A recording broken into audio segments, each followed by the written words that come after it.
नमस्कार शेतकरी मित्रांनो, गावोगावी एकच चर्चा आहे ॲग्रीस्टेक आयडी कार्ड म्हणजेच शेतकरी कार्ड, किसान कार्ड। हे कार्ड नवीनच आले असून ॲग्रीस्टेक आयडी कार्डनं पूर्णपणे मोफत असून गावोगावी कॅम्प लावण्यात आलेला आहे। ॲग्रीस्टेक आयडीचे फायदे आपल्याला माहितीच आहेत। आपला 7/12 आधारशी लिंक करण्यात येणार आहे। त्याचबरोबर पीएम किसान योजना, शेतीचे हमी भाव, शेतकरी कर्ज, त्याचबरोबर पीक विमा काढण्यासाठी हे ॲग्रीस्टेक आयडी खूप महत्त्वाचं कार्ड आहे। हे आयडी कशा पद्धतीने काढायचं या संदर्भातील ऑलरेडी व्हिडिओ बनवण्यात आलेला आहे। ॲग्रीस्टेक आयडी आपली जनरेट झालेली आहे का ही स्वतः घर बसल्या पाहता येणार आहे। मित्रांनो, आपण सेल्फ रजिस्ट्रेशन पूर्वी केलेला असाल आणि ॲग्रीस्टेक आयडी बनवला असाल तर तुम्ही स्वतः बनवला होता, पण आता सीएससी थ्रू आपल्याला ॲग्रीस्टेक आयडी बनवता येतं। जरी सीएससी थ्रू आयडी बनवला असाल तरी आपल्याला सेल्फ पाहता येतं की आपली आयडी जनरेट झालेली आहे की नाही, की पेंडिंग आहे। तर कशा पद्धतीने आपल्याला ॲग्रीस्टेक आयडी बनलेला आहे का नाही ते पाहायचं, चला तर व्हिडिओच्या माध्यमातून पाहूया। शेतकरी आहात, चॅनलला सबस्क्राइब केलं नसेल आता चॅनलला सबस्क्राइब करून ठेवा। स्क्रीनवरती पाहू शकता आपल्याला आपल्या मोबाईलच्या ब्राउझरवरती यायचं आहे आणि डिस्क्रिप्शन मध्ये तुम्हाला लिंक देण्यात आलेली आहे। मोबाईल मध्ये सुद्धा ओपन करू शकता। mhr.agristech.go.in या वेबसाईटवरती या वेबसाईटवरची लिंक डिस्क्रिप्शन मध्ये देत आहे। त्यानंतर डेस्कटॉप मोड मोबाईल मध्ये ओपन करा। यामध्ये dashboard, check enrolment status, log in with CSC हे 3 ऑप्शन देण्यात आलेले आहे। पूर्वी आपल्याला फार्मरला स्वतः सेल्फ रजिस्ट्रेशन करता येत होतं, पण आता आपल्याला सीएससी थ्रू आपली आयडी जनरेट करता येतं। गावोगावी कॅम्प लावण्यात येत आहेत, त्या थ्रू तुम्ही आपलं आधार कार्ड आणि जेवढे 7/12 म्हणजेच आपला 8 घेऊन आपली ॲग्रीस्टेक आयडी जनरेट करून घ्या। जनरेट केल्यानंतर आपल्याला आपली आयडी जनरेट झालेली आहे की नाही कसं पाहायचं पहा। या वेबसाईट वरती आल्यानंतर इथे सेकंड नंबरचा ऑप्शन आहे चेक एनरोलमेंट स्टेटस, या पर्यायावरती क्लिक करा। इथे क्लिक केल्यानंतर पहा इथे कॉमन एनरोलमेंट आयडी देण्यात आलेला आहे।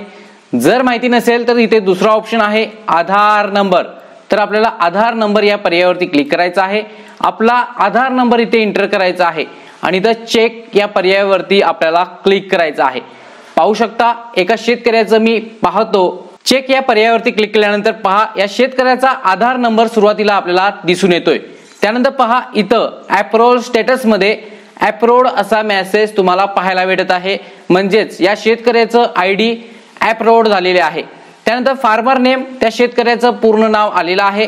त्यानंतर पहा रिपोर्ट एनरोलमेंट डेट, ज्या दिवशी रिपोर्ट म्हणजे आयडी जनरेट करण्यात आलेली होती तो रिपोर्ट डेट आलेला आहे। कॉमन अप्रूव्ड रिजेक्टेड डेट जी काही आहे ती त्या दिवशीची आलेली आहे। अप्रूव्ड रिमार्क आहे ऑटो अप्रूव्ड बाय सिस्टम असा रिमार्क आहे आणि आपल्याला आयडी जनरेट झालेली आहे की नाही कशी पाहायची ती पहा। इथं पाहू शकता सेंट्रल आयडीचा ऑप्शन आहे, ही हाईड करण्यात आलेली आहे, पण इथं तुमची सेंट्रल आयडी जनरेट झालेली आहे। अप्रूव्ड मेसेज आलेला आहे आणि सेंट्रल आयडी जनरेट झालेली आहे, म्हणजेच या शेतकऱ्याची ॲग्रीस्टेक आयडी बनलेली आहे। आता तुमच्या मनात शंका निर्माण झाली असेल की हे आयडी कार्ड कसं जनरेट होतं किंवा हे किसान कार्ड संबोधले जातं, हे कार्ड नेमकं काय? तर पहा हे सेंट्रल आयडी बनली की म्हणजे तुमचं ही आयडी जनरेट झाली।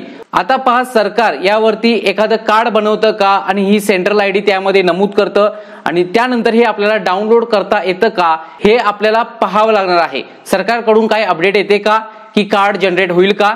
पण सध्या तरी हे सेंट्रल आयडी आहे तीच आपली ॲग्रीस्टेक आयडी आहे। त्याच पद्धतीने ज्या शेतकऱ्यांचं पेंडिंग आहे ते कसं पाहायचं पहा। एका शेतकऱ्याचा मी पुन्हा दुसरा आधार नंबर टाकतो आणि चेक वरती क्लिक करतो। चेक या पर्यायावरती क्लिक केल्यानंतर पहा शेतकऱ्याचा आधार नंबर आणि इथे अप्रूव्ड स्टेटस मध्ये पेंडिंगचा मेसेज शो होत आहे। पेंडिंग म्हणजे या शेतकऱ्याने 23 जानेवारी रोजी अप्लाय केलं होतं, आज तारीख आहे 30 जानेवारी, म्हणजे 7 दिवसामध्ये पेंडिंग आहे।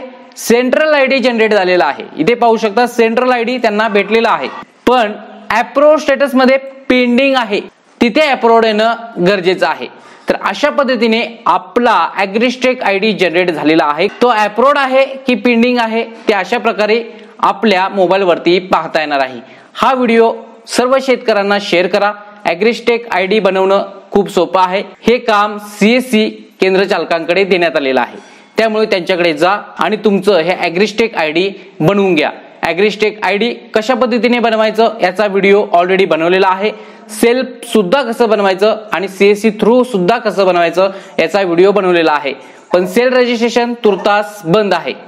हा व्हिडिओ सर्व नागरिकांना शेअर करा।